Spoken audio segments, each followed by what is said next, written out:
2.5 months after a crash that changed his life, Mary Munford principal Greg Muzik continues to make a remarkable recovery. You may remember he was riding his bike to the school when he was suddenly hit by a car, landing him in the hospital for weeks. Today, Richmond reporter Madison McNamee sitting down exclusively with the beloved principal as his recovery continues.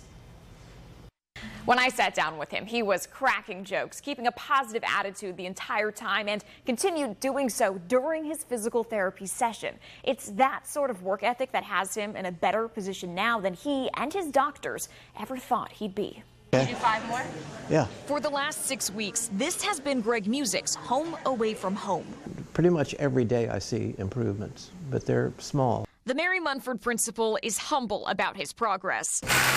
Learning to walk again after a tragic accident while riding his bike on Patterson Avenue back in March. I still don't remember getting hit, but I do remember traveling in the travel lane, and I was going to make a left turn on Woodlawn Avenue. While on the way to a PTA meeting, he put his hand out to signal that turn, but believes the driver behind him missed the cue. A week later, he woke up in the hospital. I woke up and I'm looking around and said, where in the heck am I?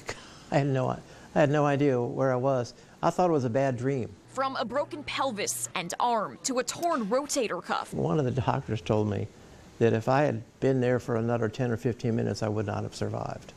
Because I had internal bleeding, a collapsed lung. It's been surgery after surgery for the 76-year-old. I tell people it's like Humpty Dumpty, but they were able to put me back together again.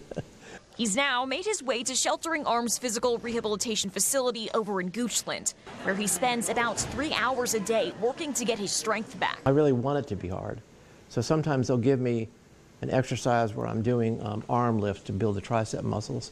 And when I'll do 20 reps. And when I get to 10, I'll tell her, you need to put more weight on there. Because I really do, I want to feel it. I know that's what it takes to really build that. Step by step, he's gone from thinking he'd never really move again to making some real strides. Initially, when I was walking, I was about getting 50% help. So my weight bearing was half of my weight.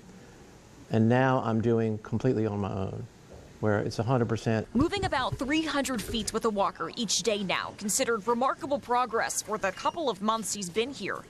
And while the exercises are painful, this principal is always in good spirits because he knows the reward on the other side will be worth it. The school is a great place because of the parents, children, and teachers. It's just it's a great place to work.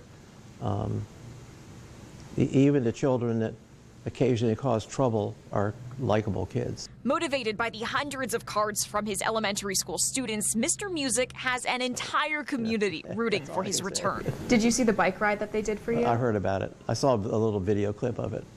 They all had suspenders on. Do you wear suspenders? I do wear suspenders every day. Mr. Muzik can't wait to get back in those suspenders soon. 1, 2, 3. Because while he's incredibly thankful for his time at Sheltering Arms, Mary Munford Elementary is his real home away from home, and he's hopeful he'll return next school year. Are you going to be able to bike again? Do you want to bike again? Oh yeah, definitely want to bike again. I think this is just a fluke. I will tell you that the next bike I get, I'm going to have turn signals on it. Mr. Muzik tells me he wants to be able to fully move on his own again before being released from Sheltering Arms, but he thinks that could be as soon as the next week or so. For 12 on Your Side, I'm Madison McNamee.